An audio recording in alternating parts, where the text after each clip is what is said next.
Tov, shalom uvracha. Bezrat Hashem, aujourd'hui, on va étudier la paracha de Nitzavim et plus spécifiquement le pasouk célèbre de Ki ha-mitzvah azot asher anochi metzavecha hayom lo nifleti mimcha velo rechokai. Regardez Dvarim, Perek Lamed, pasouk Yud Aleph.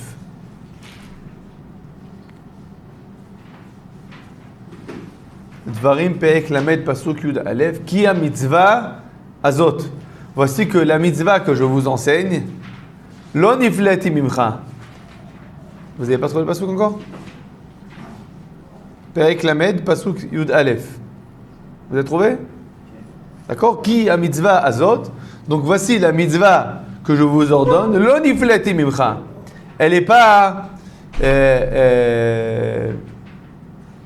Niflet, elle n'est pas hors de ta portée. Todaraba. Velo rechakai, elle n'est pas éloignée. Lo nifleti mimcha velo rechakai. Qu'est-ce qu'il y a marqué ensuite? Lo bashamayim il est mort. Mi yalenu hashamayima v'yashmienu ota venasena. Elle n'est pas dans les cieux pour que tu dises mais qui c'est qui va la porter des cieux. Velo me'eve alayami. Elle n'est pas au-delà de la mer. Ki karov elecha adavar meod beficha ubivalvcha la'asoto. Mais la mitzvah donc cette mitzvah de la Torah, elle est très proche de toi et tu peux la faire facilement. On est d'accord? S'il y a des chabadnikim, ils connaissent comment s'appelle ce Ki karov elecha adavar meod. Vous connaissez pas? Il y a toujours un peu de sang Chabad dans les Français. Alors, d'accord. Donc il y a le pasouk. C'est le pasouk. Par exemple, que le Sefer Atania, il aime beaucoup ce pasouk. Ça dépend que de toi. Ça dépend de toi. D'accord? Alors, ce pasouk là, de quoi il parle de façon générale? De quelle mitzvah il s'agit? Alors, tout de suite, Yoel nous dit, qui est un érudit, Yoel nous dit, c'est la mitzvah de la tchouva. Et pourquoi je dis que c'est un érudit? Parce que c'est marqué, en effet, dans les Mefarshim, que la mitzvah de quoi il s'agit ici, c'est la mitzvah de la tchouva. Mais, malgré que Yoel soit érudit, d'accord, la mitzvah dont il s'agit ici n'est pas forcément la mitzvah de la tchouva. C'est vrai que le Ramban et le Rambam, ils parlent de la mitzvah de la tchouva au sujet de ce pasouk, mais nos sages ne comprennent pas les choses comme ça. C'est-à-dire que dans le Midrash, nos sages, ils parlent de quelle mitzvah ici, de quelle mitzvah il s'agit? Qui a mitzvah asot? La mitzvah, c'est quoi la mitzvah? Limut Torah, accomplissement général de la Torah. Ça veut dire qu'il s'agit là d'un pasouk qui parle de toute la Torah. La mitzvah que je vous ordonne, à savoir l'accomplissement de la Torah et des mitzvot, sachez-le, c'est pas au bout du monde. C'est pas au bout du monde. C'est à votre portée. Et j'aimerais vraiment vous poser la question. Véritablement, l'étude de la Torah, l'accomplissement des mitzvot, c'est tellement facile. Beficha ubilavra la soto. Tu décides, tu fais. C'est tellement simple. A priori, c'est pas tellement simple. Comment le Midrash peut-il nous dire? Comment la Torah peut-elle nous dire? C'est très très proche de toi. C'est très facile, très accessible. Peut-être pour Moshe Rabbeinu. Mais enfin pour nous, on va dire des hommes communs, des mortels. D'accord? Des enfants de femmes. C'est pas si facile que ça. On est d'accord? Il faut comprendre. Qu'est-ce qu'il faut comprendre? Comment la Torah elle peut nous dire que c'est tellement simple? D'accord? Il faut comprendre. Alors, Bezrat Hashem, le sujet du shiur, ça va être de comprendre, en effet, cette simplicité étonnante de la Torah, de l'accomplissement de la Torah et de la compréhension de la Torah. D'accord? Alors pour ça, Bezrat Hashem, comme vous le savez bien, nous allons étudier le Midrash. Et le Midrash va nous surprendre. Le Midrash nous dit la chose suivante. Ki a mitzvah hazot, halacha. Le Midrash commence par une halacha. Adam Israël shomed likrot batorah. Si quelqu'un, donc un juif, veut lire la Torah, ketzal mevarech, comment il fait les brachot? Car shanu chachamim. Ainsi nous enseignent nos sages. Apoter va'achotem batorah, mevarech lefanea ou leacharea. Celui qui lit la Torah, il doit dire la bracha avant la lecture de la Torah et après la lecture de la Torah. Donc on apprend qu'il faut une bracha avant et après. Chez Katouf, Baruch ata Hashem, v'hakar lamdeni chukecha. Il est marqué Baruch ata Hashem, lamdeni chukecha, enseigne-moi ta Torah. Donc c'est la bracha qui vient avant. La bracha qui vient après, Are bracha lefanea. Ou minayin sheteuna bracha leacharea. Et d'où nous savons qu'il faut une bracha après. Mishishana lahem et Torah v'achakar birer. Puisque Moshe Rabbeinu, après qu'il a enseigné toute la Torah dans tous les dans toutes ces Sefer Dvarim, la dernière paracha de la Torah c'est quoi? Vezot haberacha asher berach Moshe. Donc tu vois qu'après l'étude de la Torah, il y a une bracha. Voilà. Davar acher. Donc une autre explication. Amar HaKadosh Baruch Hu, im nizkakta livirkata shel Torah. Si tu as demandé la bénédiction de la Torah, afani mevarechotra, alors je te bénis. Sheneemar, bechol hamakom asher askir et shmi, avo elecha uverachticha. Où tu vas mentionner mon nom, je vais te bénir.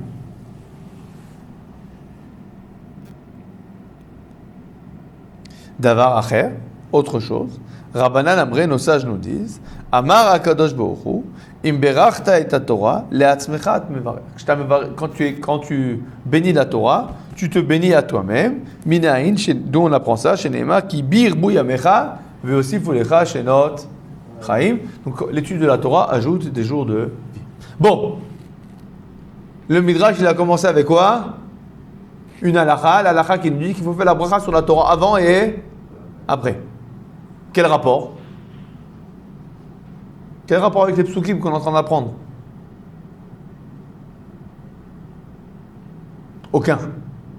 A priori, aucun rapport, mais c'est sûr qu'il y a un rapport. C'est-à-dire que nous devons déchiffrer pourquoi nos sages dans le Midrash nous rapportent cette halakha. Continuons le Midrash. Ve'im tomru shema lera'atrem natati lachem et Torah. Et si vous dites, oui, mais peut-être que la Torah, tu nous l'as donnée pour notre mal. Lo natati ota lachem et tovatrem. C'est pas vrai. Je vous l'ai donnée pour votre bien. Shemalaché asharet nitavula, puisque les anges ont désiré la Torah, venelma même qu'ils ne l'ont pas reçue. Sheneemar, venelma mene kol chai elu achayot. La Torah est voilée de la face de toutes les créatures. Et de quelle créature il s'agit? Des anges. Ou meopa shamaim nistera, et les oiseaux du ciel, c'est qui les oiseaux du ciel? Les anges. Minaïn, shenema, vayav velaychad mina serafim, amar lahem banai. Alors Dieu il dit aux enfants d'Israël, mes enfants, mimalaché asharet iniflet, la Torah elle est éloignée des anges. Aval mikem enaniflet. Mais vous, de vous, elle n'est pas éloignée. Mima shekarinu bainyan, c'est ce qui est marqué dans les psukim. Ki a mitzvah zot asher anochi mitzavecha yom lo nifleti mimcha. La Torah, elle n'est pas éloignée de toi. Bon.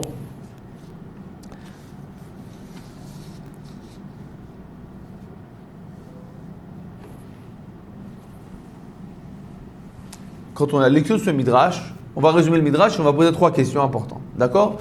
Le Midrash, qu'est-ce qu'il nous dit? Il parle du pasuk ki karov elecha adavar meod beficha ou bilvavcha la soto. Et le Midrash nous rapporte a priori quelque chose qui n'est pas du tout lié, une halakha, qui nous dit qu'il faut faire la bracha sur l'étude de la Torah avant l'étude et après l'étude. Très bien. Deuxième chose, le Midrash nous dit d'où c'est qu'on apprend qu'il faut faire la bracha après l'étude. Parce que Moshe Rabbeinu, il a dit Vezot bracha après l'étude de la Torah. Quel rapport? Vezot bracha, de quoi il s'agit? C'est une bracha sur la Torah? Vezot bracha, c'est une bracha sur qui? Sur le peuple juif. Alors quel rapport entre la bracha sur le peuple juif et la bracha sur l'étude de la Torah après la Torah? Théorie, aucun rapport. Troisième question. Le Midrash, il nous dit, et peut-être que la Torah c'est pour notre mal. Non, mais les anges, ils la voulaient, ils l'ont pas reçue. Ah, donc, c'est bien la Torah, c'est top. Pourquoi on aurait pu croire que la Torah c'est pour notre mal? C'est quoi la Va'amina? C'est quoi comme ça s'appelle la logique première? C'est quoi la Va'amina? Qu'on peut traduire la Va'amina? Non, la Va'amina c'est pas une arrière-pensée. C'est quoi l'a priori?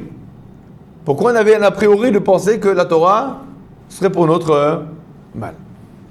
Bon, 3 questions, elles sont claires les questions? Et on a une question générale. Comment la Torah peut-elle dire que l'accomplissement de la Torah et des mitzvot, c'est facile? D'accord? Bon. Alors avant de répondre à toutes nos questions, on va d'abord traiter de la première question. On fait une bracha avant la Torah et après la Torah. Pourquoi?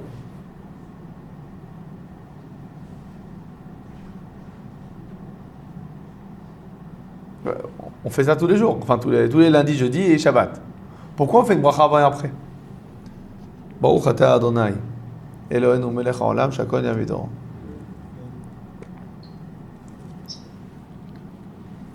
À quoi ça ressemble qu'on fait une bracha avant et après? Quand on mange, voilà. Quand on mange, en effet, super. Heureusement qu'il y a le zoom. Alors, quand on mange, on fait une bracha avant et après. Alors voilà, alors quand on fait de la Torah, on se prend un bon morceau de Torah, un beau tosfot. Alors, avant miam miam et après miam miam. On fait bracha avant et après. Alors, est-ce que ça marche vraiment comme ça? Non, quand on fait la bracha après, c'est parce qu'on remercie. Non, on remercie pas. Et avant, on fait pas après. A priori. Pourquoi on fait la bracha avant de manger? Pourquoi on fait une bracha avant de manger? Non, ça après. Non, avant, c'est Oh, a priori, qu'est-ce qu'il y a marqué dans la Gemara, dans Brachot? Il y a marqué que la bracha avant la tfila, avant la nourriture, c'est quoi? C'est pour demander la permission de pouvoir manger. Parce que toute la création à qui elle appartient, à Kadosh Baruch Hu, l'Hashem Haaretz Umloa, tout appartient à Kadosh Baruch Hu. Et voici que nous désirons manger. Quoi? Tu veux manger une mangue? Mais la mangue, à qui elle appartient? À Kadosh Baruch Hu. Bon, alors qu'est-ce qu'on se dit? Baruch Ata Hashem, Boré Peri Haetz. Akadosh Baruch Hu, il a fait un pacte. Si tu reconnais l'origine de la mangue, si tu sais qui c'est qui te donne la mangue, alors qu'est-ce que je fais? Je te la fais cadeau.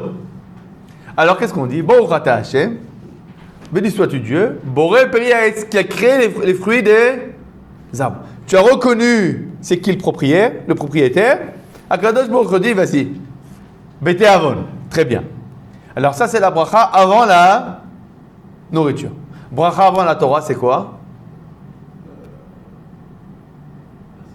Alors, d'où on apprend ça? Regardez ce qui est marqué dans le Midrash. D'où on apprend la bracha avant la Torah? Baruch ata Hashem, lamedeni chukecha. Qu'est-ce qui est marqué dans le pasuk? Béni sois-tu Dieu qui m'apprend chukecha, tes préceptes. À savoir, quand on vient étudier la Torah, on doit faire une bracha avant. Pourquoi? Pour se rappeler, de façon très claire, que la Torah que nous recevons, de qui nous la recevons? D'Akadosh Baruch Hu. Cette Torah-là, il ne s'agit pas d'une science, il ne s'agit pas d'un ramassis de connaissances, il s'agit de la volonté divine. Et cette volonté divine que nous allons découvrir quand nous allons étudier la Torah, nous devons être conscients que nous sommes en train de découvrir la volonté divine. Donc, avant de faire l'étude de la Torah, qu'est-ce que je dis? Attention, je ne vais pas étudier des maths, je ne vais pas étudier de la philo, je ne vais pas étudier de l'histoire, je vais étudier la volonté divine. Alors, je fais devant ça une bracha. Baruch ata Hashem, lamedeni chokecha. Tu vas m'enseigner tes préceptes. Tes préceptes. Très bien. Maintenant, pourquoi on fait la bracha après la nourriture? Pour remercier.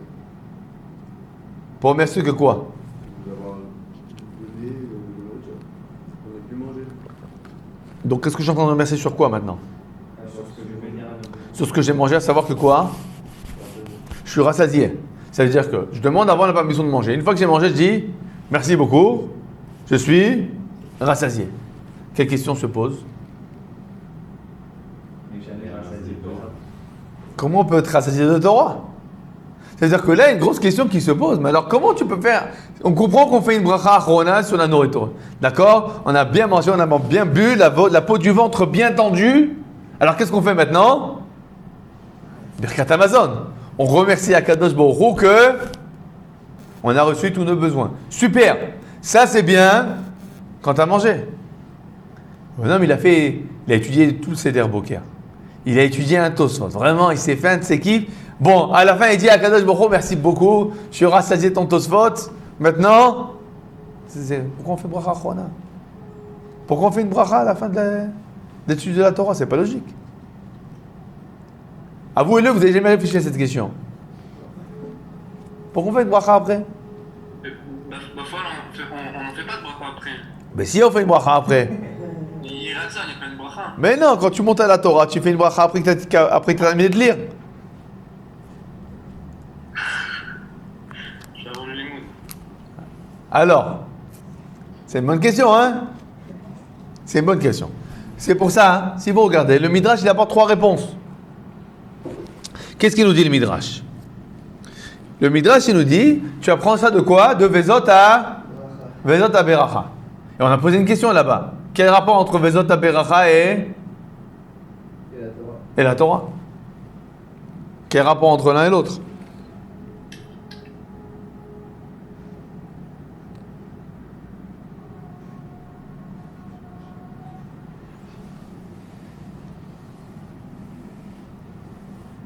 Non? C'est la fake Mac, c'est ceux qui fait 2 pages. Mais quel rapport entre la bracha après l'étude de la Torah et les Vezot à Beracha?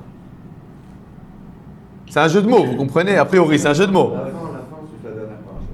C'est juste la dernière paracha? Non, elle s'appelle Vezot à Beracha. On finit avec. On finit avec une bracha. Et alors? A priori, c'est un jeu de mots. Du coup, on fait bracha. On finit. Oui, alors qu'est-ce que ça veut dire? C'est vrai, on finit avec une bracha, alors on finit avec une bracha. Et alors? L'étude, elle ne suffit pas en elle-même. J'ai pas compris. Non, il y a un après, il y a l'action, et quand ils vont entraîner, etc. On leur fait la bracha que cette étude la Torah qu'ils ont reçue, ils vont la prolonger. Mais là, c'est une bracha sur la Torah, c'est pas après. Tu comprends? Ça a montré que la Torah, des fois, quand on étudie, on pense que c'est pour acquérir des choses personnelles et on oublie peut-être la divinité. On est peu dans le savoir et comme si on apprend l'histoire.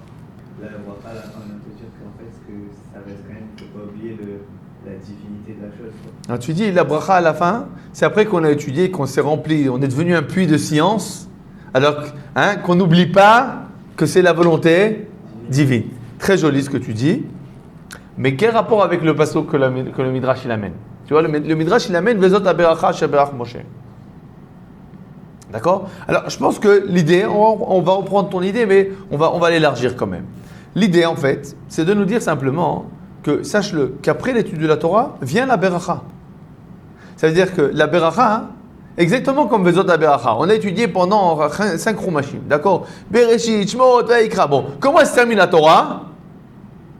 Vezot Aberacha. C'est quoi le message? Pourquoi la dernière partie de la Torah, c'est Vezot Aberacha? Je vous écoute.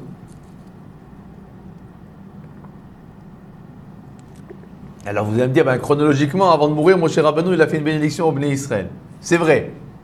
Mais malgré cela, la Torah elle a décidé d'agencer les parachiotes de telle manière que la dernière paracha, c'est quoi?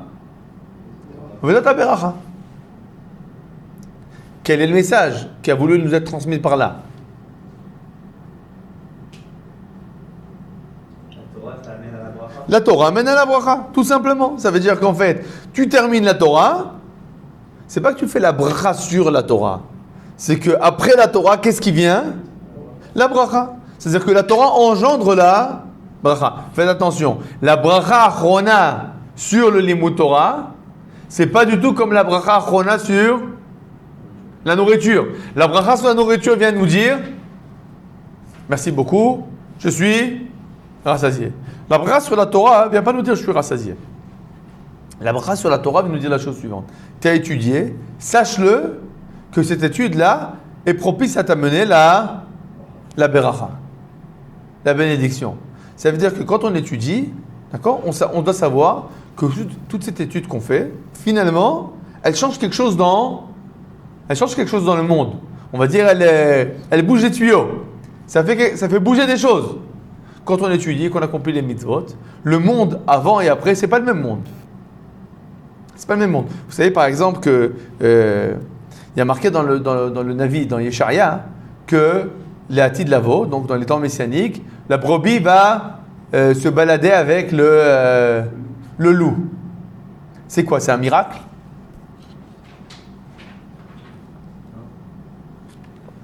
C'est quoi alors si c'est pas un miracle? C'est une colle. Quand je vous pose c'est un miracle, dans tous les cas, vous ne savez pas quoi répondre. Alors, non, le loup il n'est pas rassasié, il a encore faim. Hein? La nature du méchant ne sera plus aussi agressive. Ça veut dire que la nature va changer. Qu'est-ce qui se passe? Au jour d'aujourd'hui, au jour d'aujourd'hui, tu mets une brebis à côté d'un loup, qu'est-ce qu'il fait le loup? Il se lèche les babines, il aiguise les dents et il croque. D'accord? Pourquoi? Parce qu'il y a dans le loup une nature agressive. Même chose c'est le lion, la panthère, etc. D'où elle vient cette nature agressive? Vous savez d'où elle vient? Elle vient de nous. Comme nous sommes agressifs, comme nous sommes méchants, comme nous sommes violents, alors toute la nature qui est dépendante de l'homme, elle est aussi violente, méchante, agressive, etc. Et finalement, quand il y a une brebis qui est dévorée au fin fond de la forêt, c'est à cause de qui? C'est à cause de l'homme, de l'humanité de façon générale, qui n'est pas encore arrivé à ce stade de tranquillité d'esprit. D'où on apprend ça? C'est ce qui est marqué dans le Dor HaMaboul. Dans le Dor HaMaboul, dans la génération du déluge, il y a marqué que les hommes se sont pervertis et ils ont perverti toute la terre. Ça veut dire que la perversion de l'homme engendre la perversion de la terre. D'accord? Par exemple, je donne un autre exemple. L'homme a fauté. Conséquence de la faute de l'homme, le travail. C'est la seule conséquence? Le travail lui-même est une conséquence d'autre chose. La souffrance. Non. L'homme a fauté, conséquence directe. La terre est punie. C'est quoi la terre est punie? Kotz vedarda tatzmiach lach. La terre, que de façon naturelle, elle est censée sortir de beaux fruits, qu'est-ce qu'elle sort maintenant? Des ronces et des épines. Pourquoi elle sort des ronces et des épines? L'homme a fauté, l'homme engendre un changement de la nature de la création. Toute la création dépend, l'homme c'est une pyramide. Quand il monte, il fait monter toute la création, il descend, il fait descendre toute la création. Ça veut dire que, de façon générale, une seconde, la science est salvatrice. D'accord? On est d'accord que la science, elle sauve. Parce que grâce à la science, finalement, cette terre qui est point fertile, qui n'est pas fertile et qui nous est hostile, on arrive à la rendre plus positive. Mais en fait, la connaissance scientifique et la découverte scientifique, elle dépend aussi de notre niveau moral et spirituel. Quand l'homme y monte, il arrive à une découverte scientifique qui lui permet de rendre le monde meilleur. L'homme y descend, la nature devient plus sauvage, plus agressive, etc. D'accord? On va dire un exemple, on va dire concret. Il y a le trou dans la couche d'ozone. C'est quoi ça, le trou dans la couche d'ozone? C'est la nature qui devient désagréable.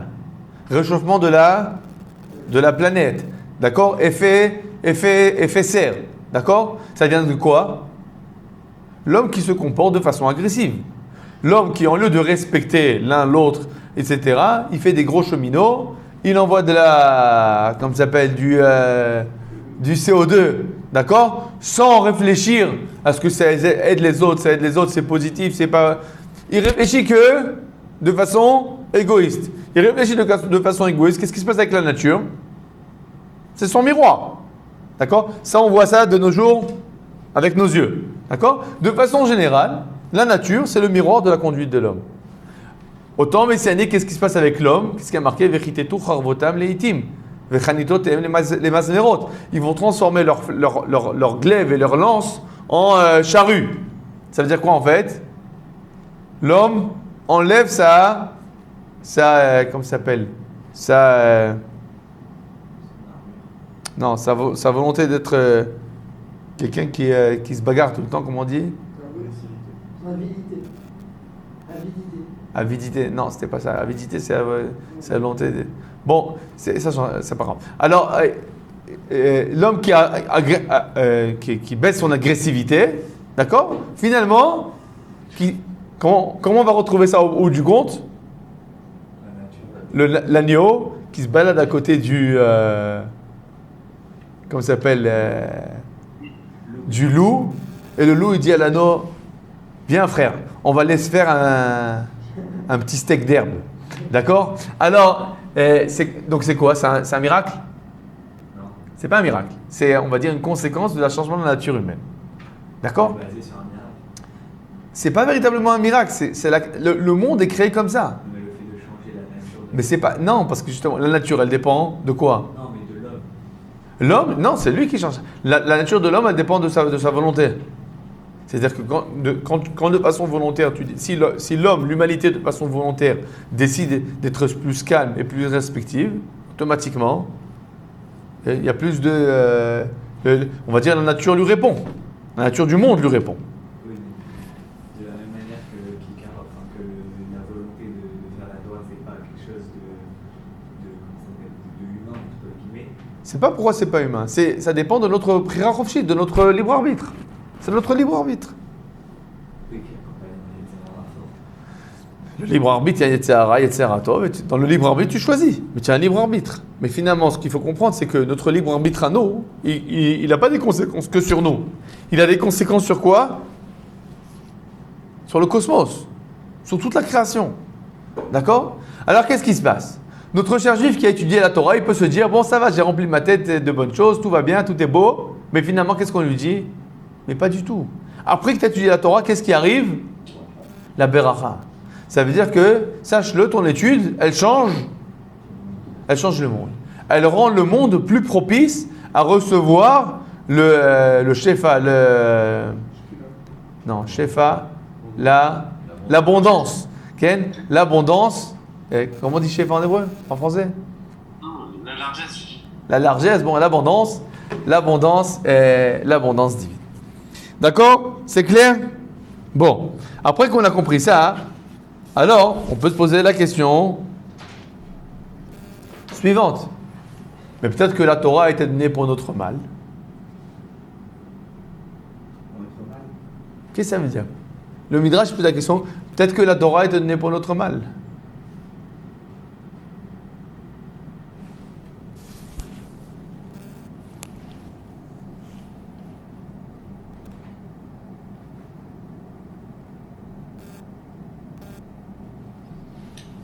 Nous? Moi, peut-être, j'ai un élément de réponse. Oui. En fait, c'est pas Chas V'Shalom pour notre mal, mais les gens ils peuvent se sentir peut-être limités, tout ça, donc ils vont dire c'est pas bien pour moi de suivre la Torah. Bien fait. Tu dis en fait, je vais redire tes choses, je vais redire ta phrase dans d'autres mots. C'est de dire en fait, peut-être que la Torah, c'est pas pour notre bien, à savoir, c'est pas pour nous faire du bien à nous. Peut-être que la Torah, c'est simplement pour vérifier est-ce que nous sommes obéissants. D'accord? C'est quelque chose qui nous contraint. Mais pour vérifier que quoi? Que nous sommes obéissants. Est-ce que c'est quelque chose de, c'est possible de comprendre la Torah comme ça? Akadosh Baruch Hu, il veut nous donner du salaire, d'accord? Maintenant, qu'est-ce qu'il fait? Il vérifie est-ce que nous sommes des bons esclaves, des bons serviteurs. Fais comme ça, fais comme ça, fais comme ça, fais comme ça. C'est pas pour notre bien, c'est pour vérifier notre obéissance, notre servitude.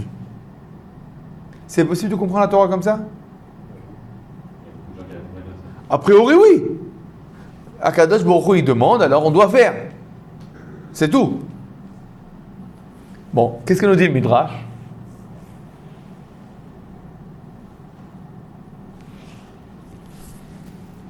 Les anges, ils veulent la Torah. Et alors? Et alors, ces anges, ils veulent la Torah? Quel rapport?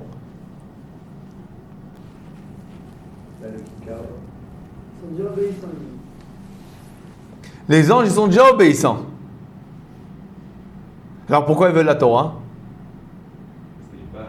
Parce qu'il y a dans la Torah quelque chose qui n'est pas du tout, qui relève pas du tout du côté de l'obéissance. Si toute l'idée de la Torah c'était l'obéissance, alors les anges, qu'est-ce qu'ils ont à faire avec? Rien du tout. Si les anges y réclament la Torah, ça veut dire qu'il y a dans la Torah quelque chose qui n'est pas du tout lié au fait qu'on obéisse à la volonté divine. Et là, dans la Torah, il y a quelque chose autre. C'est quoi qu'est-ce qu'il y a dans la Torah au-delà de l'acceptation de la volonté divine? Les commandements. Regarde, tu dis les commandements. C'est quoi les commandements? On doit obéir. On doit obéir. Mais alors les anges, pourquoi ça les intéresse la Torah? Pourquoi il y a marqué que les anges, ils n'ont pas accès à la Torah? Si il s'agit d'obéir aux ordres, les anges, ils obéissent aux ordres? Ben, ils ont super accès à la Torah. Et le Midrash nous dit non, les anges, ils n'ont pas accès à la Torah. Parce que le but, c'est d'avoir accès à la Torah dans ce monde-ci. Oui, mais pourquoi les anges? Encore une fois, si on te dit que les anges, ils n'ont pas accès à la Torah, Parce que ça veut dire que la Torah, c'est pas l'obéissance. Il y a aussi ce côté obéissance dans la Torah. Mais c'est pas que ça. Vous vous rappelez, on a parlé de la semaine dernière, dans le shur, on a parlé sur les Tamei mitzvot. Vous vous rappelez? On a dit qu'on doit faire les mitzvot même sans comprendre leur raison, comme des serviteurs. Mais on doit aussi vouloir chercher leur raison comme des enfants qui veulent connaître la volonté divine. D'accord? Un peu dans le même sens là. Les anges, c'est des serviteurs. Eux, ils n'ont pas besoin de Torah. C'est ce que nous dit le Midrash. Nous, on a besoin de Torah. C'est-à-dire qu'il y a dans la Torah quelque chose qui n'est pas du tout le côté d'accomplir le commandement. Qu'est-ce qu'il y a dans la Torah qui n'est pas le côté d'accomplir le commandement? Il y a justement cette connaissance du divin, cette proximité à Kadosh Baruch Hu, cette possibilité de recevoir la beracha. La beracha. Quand on étudie la Torah, qu'est-ce qu'on est en train de faire en fait? On est en train de découvrir Akadosh Baruch Hu. On découvre Akadosh Baruch Hu. C'est quelque chose d'extraordinaire. Les anges, ils veulent ça aussi? Les anges, ils ont un certain niveau. Mais, ils ne peuvent pas arriver au niveau auquel l'homme peut arriver. Et c'est pour ça que les anges, ils demandent la Torah. C'est-à-dire que les anges, ils disent, nous aussi on veut la Torah, c'est-à-dire nous aussi on veut cette possibilité de proximité à Kadosh Baruch Hu. Et le Midrash nous dit, eux, ils ne peuvent pas la recevoir. Pourquoi? C'est par rapport à Kadosh donc ils ont une proximité qui est plus forte que nous. Non, c'est pas vrai. Les anges n'ont pas une proximité plus forte que l'homme. L'homme peut arriver à une proximité plus forte que l'ange. Et ils servent à quoi alors Les anges sont des envoyés. Les anges sont des envoyés. Mais ils n'ont pas la Bechira Chofshit, ils n'ont pas le libre arbitre. Le fait qu'ils n'ont pas le libre arbitre, ils n'ont pas de mitzvot. Le fait qu'ils n'ont pas de mitzvot, ils n'ont pas la possibilité de proximité à Kadosh Baruch Hu. Alors je vais expliquer. Il y a le Ben Ishraï, si je ne me trompe pas, c'est le Ben Ishraï, il rapporte sur ça une parabole pour comprendre l'histoire. Il y avait une fois un homme qui avait deux enfants. Et il est décédé, mais il était loin de ses enfants quand il est décédé. Et toute sa fortune, toute sa richesse, c'était un gros diamant. Il a voulu transmettre ce diamant à ses enfants, mais ce n'était pas à côté de lui. Donc qu'est-ce qu'il a fait? Il a mis le diamant dans une veste, et il a plié la veste, met dans un colis, et il envoie la veste donc au Beit Hadin, au tribunal, là où ses enfants se trouvaient, et il y a marqué dedans, pour mon enfant, pour mon fils, chéri et aimé. Bon, le Beit Hadin reçoit ça, pour mon fils, chéri et aimé, et il demande, bon, c'est qui le fils? Et voici qu'il y a deux personnes qui arrivent au Beit Hadin. Celui-là, il dit, c'est moi le fils, et l'autre, il dit, c'est moi le fils. On vérifie dans les cadastres, il a 2 enfants. Ah, mais il a écrit mon fils chéri et aimé. Ah non, chéri et aimé, c'est moi. Qu'est-ce que tu racontes? Chéri et aimé, c'est moi. Oh, regarde, papa m'a fait ça et ça et ça et ça, ça. Tu rigoles, papa m'a fait ça et ça et ça et ça. Et le Bedin, il entend un côté et l'autre, un côté et l'autre. Comment on va trancher ce cas? Il s'agit de 2 enfants que, a priori, ont véritablement été aimés par leur père. Comment choisir qui est le fils aimé et chéri? Bon, ils disent, bon, revenez demain, on va essayer de réfléchir pendant la nuit, trouver une solution. Le lendemain, les 2 personnes se ramènent, les 2 enfants se ramènent, et le Av Bedin, le président du tribunal, dit, j'ai trouvé une idée. Il dit, ah bon? Et il dit, Bakasha. La pierre est arrivée, donc le diamant est arrivé dans une veste. Donc il dit au premier enfant, porte la veste. Il prend la veste, il était un peu gros. Il essaie de rentrer dans la veste, il ne rentre pas. La veste est beaucoup trop étroite pour lui. On donne la veste au deuxième enfant, il met la veste, nickel. Elle est faite pour lui. Et le président du tribunal, qu'est-ce qu'il dit? C'est pour lui. Le père, il a envoyé la pierre précieuse dans quoi? Dans un costume. Mais c'était qui? À quel enfant il comptait donner le costume? Ben, s'il a 2 enfants, il y a un qui est grand et un qui est petit, et qu'il envoie un petit costume, c'est donc que le colis est dirigé pour qui? Pour le petit. D'accord? Le Ben Israël nous dit, c'est la chose suivante. Akadosh Baruch Hu, il y a dans la Torah énormément de secrets, énormément de choses extraordinaires à découvrir, une proximité avec Akadosh Baruch Hu qui est extraordinaire. Mais cette proximité et ces secrets de la Torah, ils sont, on va dire, les vushim, enveloppés. D'accord? Ils sont enveloppés dans quoi?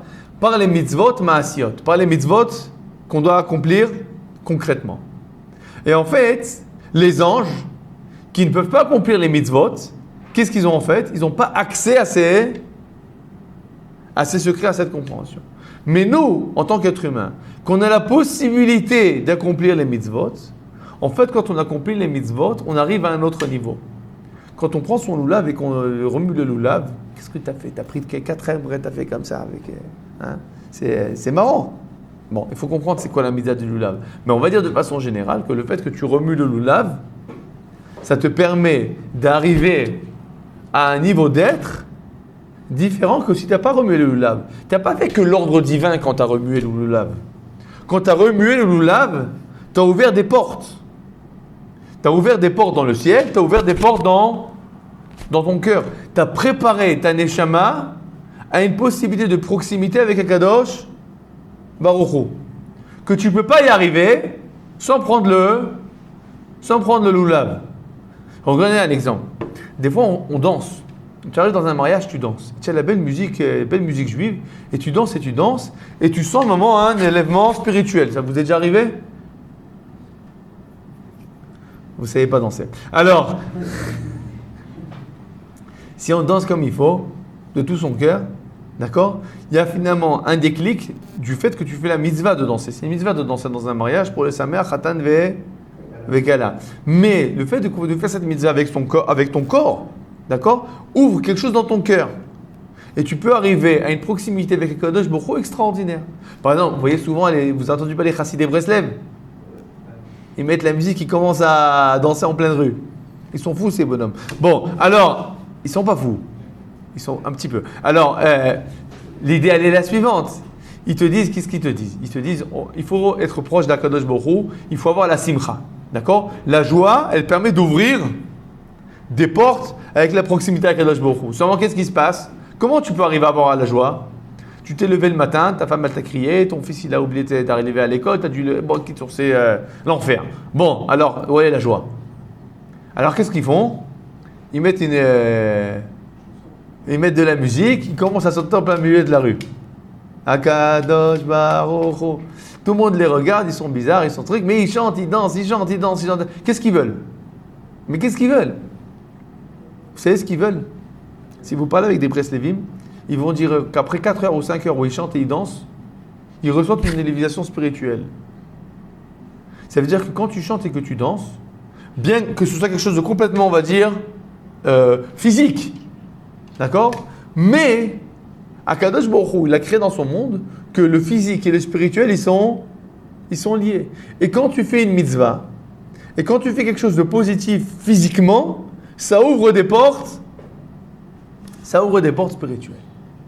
Donc les anges qui n'ont pas ce côté physique, qu'est-ce qu'ils n'ont pas en fait? Ils n'ont pas cette possibilité, ils n'ont pas la clé pour ouvrir la Torah en fait. Et les anges, ils disent on ne peut pas. Et Akadosh Baruch Hu, il dit, ça c'est que pour qui? C'est que pour les anges. Alors maintenant, on a compris ce qui est marqué dans le Midrash, mais quel rapport avec notre Passouk? Vous vous rappelez c'était quoi le Passouk de quel on parle? Ki karov elecha adavar beficha bevacha la'asato. Quel rapport avec le Midrash? Quel rapport avec le Midrash? On a la matérialité, que la volonté pour avoir la bracha. Il nous manque la volonté pour avoir la beracha. Il y a fait. Et que ça, c'est que entre les mains. Regardez la dernière phrase du Midrash. La dernière phrase du Midrash, elle nous aide à comprendre. Mimalaché sharet iniflet. La Torah, elle est éloignée des anges du ciel. Aval mikem menaniflet. Mais de vous, elle n'est pas éloignée. Minaim. Mima shekarinu bainan. Ki ha-mitzvah zot shalom savecha yom lo nifleti mimcha. Qu'est-ce que nous dit le Midrash là?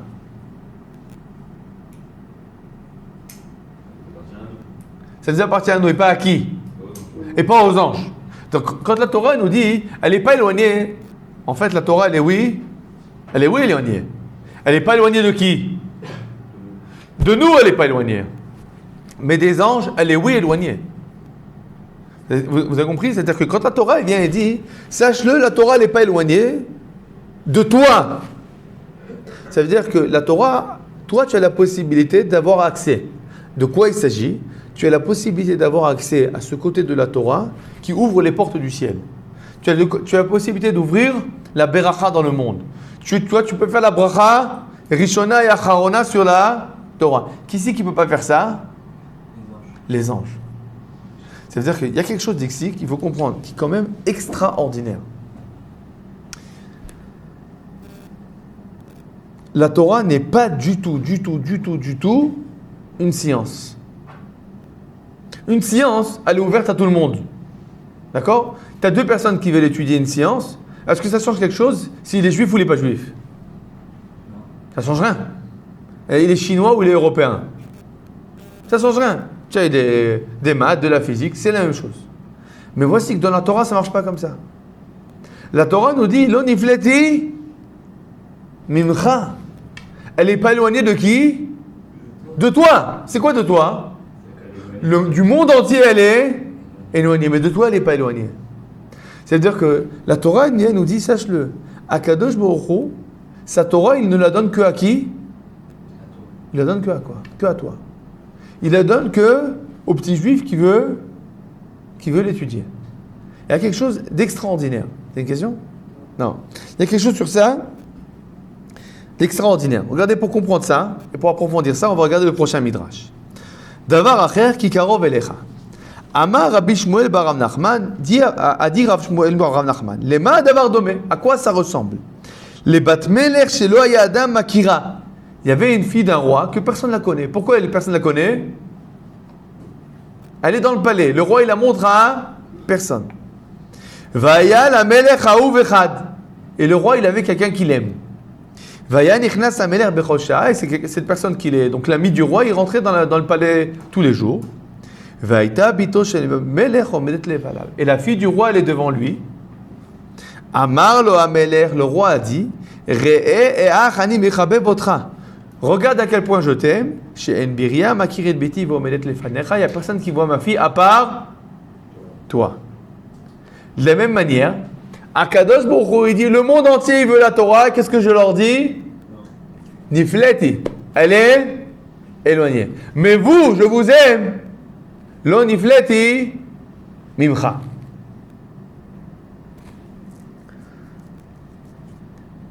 Y a-t-il des archevêques qui étudient le Tanakh?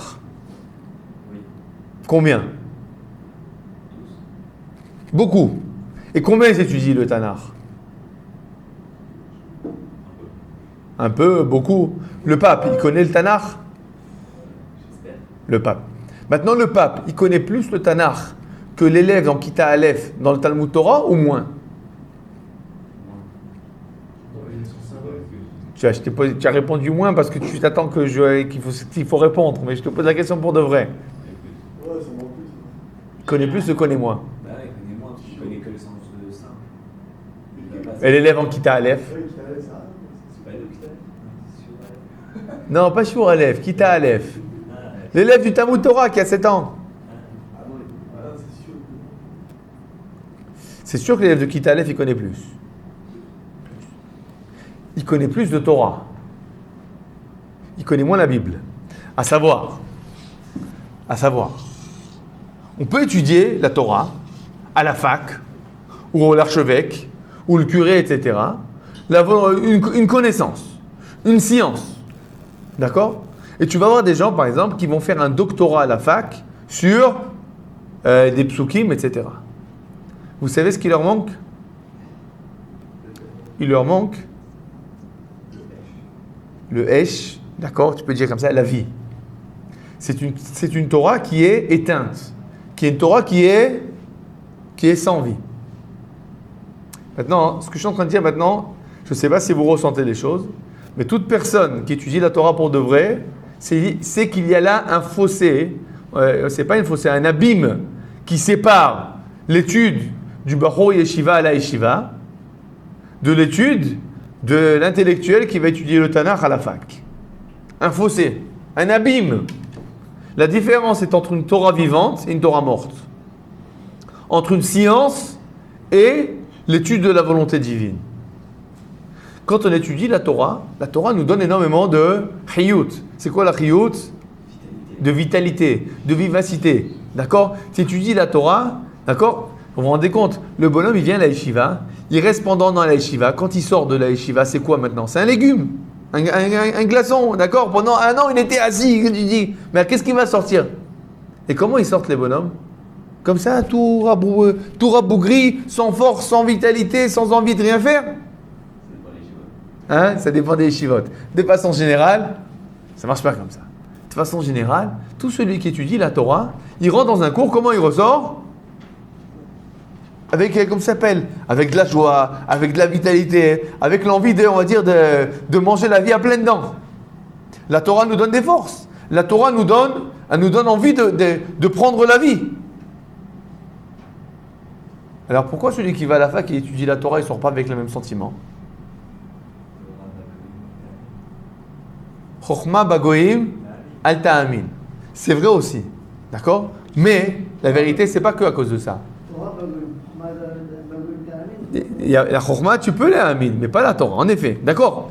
Torah bagoim al ta'amin, Chochma bagoim ta'amin. Quelle différence?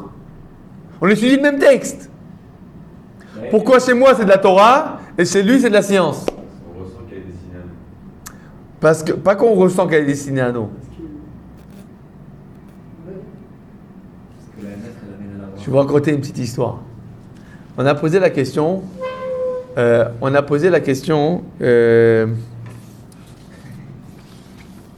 Non, je vais rappeler. On a posé la question. Voilà, Ken. On a posé la question au Rav Kanevski. Quelle différence entre un goy qui va étudier le Tanakh par cœur et le petit enfant à l'école? Alors, le Rav Kanevski leur a répondu, ça ne se ressemble pas du tout. On lui a posé la question, mais pourquoi? Et il a dit, parce que le goy, il n'a pas de mélamède. Le goy, il n'a pas d'enseignant. Qu'est-ce qu'il a voulu dire? Le goy, il n'a pas d'enseignant. Il y a un autre. C'est quoi la bracha qu'on dit à la fin de la Kriyat Torah? Non, Baruch Ata Hashem, quand on fait Birkat Torah, Baruch Ata Hashem, non, Asher Bahar Banu, non, c'est ça, c'est pas celle-là. Torah Temet Zechayim Tabitochen, Baruch Ata Hashem, Tena Torah. Ensuite, on a encore Bracha, Baruch Ata Hashem, Asher Bahar Banu Mikol Amim, Natalan Torah, Baruch Ata Hashem, Tena Torah. Ensuite, on a והערב נא השם אלוקינו את דברי תורתך בפינו ובפתח ישראל ועניין אנחנו וצאצאנו וצאצאי עמך כולנו יודעים שמלכנו את תורתך לשמה ברוך אתה השם המלמד Torah לעמו ישראל. C'est qui nous enseigne la Torah? Baruch ata Hashem, béni sois-tu Dieu, המלמד Torah לעמו ישראל. Qui nous enseigne la Torah? C'est toi qui nous enseigne. C'est quoi la première bracha de Birkat Torah? Baruch ata Hashem, Asher, Bahar Banu. Quel rapport? Tu nous as choisi. Quel rapport? On est en train d'étudier la Torah là. Quel rapport avec le choix? Tu nous as choisi pour nous apprendre. Ça veut dire que qu'est-ce qui est marqué dans le passouk là? Kikarov Elecha. C'est quoi le Elecha on a dit? C'est de toi, Akadosh Baruch Hu, il ne donne la Torah que à qui? Que au Ham Israël. Dans quelles conditions? Que tu fais la bracha avant. C'est quoi la condition de faire la bracha avant? C'est de dire, je suis conscient que la Torah que je reçois, tu la donnes que à moi, parce que tu m'as choisi. L'étude de la Torah, il y a un fossé entre l'étude de la Torah dans lequel il y a la bracha avant et après. Parce que quand on fait la bracha avant et après, on comprend en fait que c'est pas moi qui étudie. Moi, j'ouvre le livre. À partir de ce moment-là, qu'est-ce qui se passe? Je me concentre évidemment, je mets ma volonté, je mets tout ce qu'il faut. Mais finalement, qui c'est qui m'enseigne? C'est Akadosh Baruch Hu. Moi, j'ouvre le livre et la Kedusha de la Torah, c'est elle qui vient et qui me pénètre. Et ça, je peux y avoir droit que dans quelles conditions? Que j'ai fait la bracha. Mais si j'ai pas fait la bracha, qu'est-ce qui va se passer? C'est moi qui apprends. Ah ben si c'est toi qui apprends, c'est toi qui apprends. Quand c'est toi qui apprends, tu apprends comme de la science. Ça ne t'apporte pas la bracha. Quand tu étudies la Torah d'Akadosh Baruch Hu, tu viens, tu ouvres le livre et la bracha, elle te pénètre. Et la Torah, elle te pénètre. Et c'est ça la différence fondamentale qu'il va y avoir finalement entre l'étudiant qui vient à la yeshiva pour étudier la Torah, à savoir qui vient à la yeshiva pas pour, on va dire, voilà, bon, j'ai besoin d'un cours, bon, alors 2 nekudot, c'est le cours de Tana. Bon, il faut que j'ai un diplôme, bon, non, c'est pas ça. Tu viens étudier la Torah parce que c'est la volonté divine. Tu viens ouvrir ton cœur pour recevoir l'abondance divine. Ça, c'est ce qui est marqué dans le passouk. La Torah, c'est très difficile. C'est très difficile. Zénifla, c'est au-delà de notre portée complètement. C'est même au-delà de la portée des anges. Mais qu'est-ce qui se passe? Il y a un secret. C'est quoi le secret? Si tu fais la bracha avant, qu'est-ce qui se passe? L'onifleti mimcha. De toi, c'est pas éloigné. C'est bémet éloigné de tout le monde entier. Mais si toi, tu le désires, si toi, tu viens en recherchant la volonté divine, alors Akadosh Baruch Hu, il t'ouvrira le cœur et il te donnera toutes ces bénédictions. Sans finalement Akadosh Baruch Hu qui nous enseigne lui-même la Torah, finalement, on ne peut pas vraiment comprendre ce qui est marqué. D'accord? Et c'est là quelque chose que tout celui qui a l'expérience, il le ressent de façon très très très claire. Tu vas voir des textes, d'accord, de gens qui connaissent énormément, véritablement, le petit enfant du Talmud Torah, il a plus de notions qu'est-ce que c'est la Torah que le pape. Même si le pape a des connaissances énormes, mais la Torah, à savoir la vitalité de la Torah, il ne sait pas ce que c'est. l'enfant du Talmud Torah, qui a ouvert le Chumash en faisant le Birkat Torah le matin, lui, il vit, tu peux voir dans ses yeux, tu peux voir dans comment ça s'appelle, dans l'éclair qu'il y a dans ses yeux, que lui, il sait ce que c'est la Torah. Donc c'est ce qui est marqué finalement dans ce pasouk, qui karov elecha adavar meod. C'est très facile, parce que finalement, c'est pas toi qui dois étudier, c'est Akadosh Baruch Hu qui t'enseigne. Rien que toi, ce que tu dois faire, c'est ouvrir le livre. Bezrat Hashem.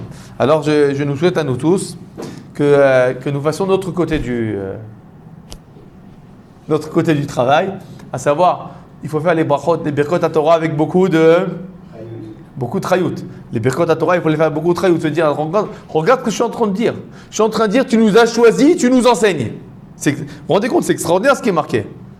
C'est extraordinaire. Tu nous as choisis et c'est toi qui nous enseignes. Bon, à partir de ce moment-là, si je suis conscient que tu nous as choisis et c'est toi qui nous enseignes, alors maintenant, c'est beaucoup plus facile d'ouvrir le livre et, on va dire, de vouloir être réceptif de toutes les bonnes choses qui sont marquées dans la Torah. Baruch Adonai Le'olam. Amen. Ve Amen.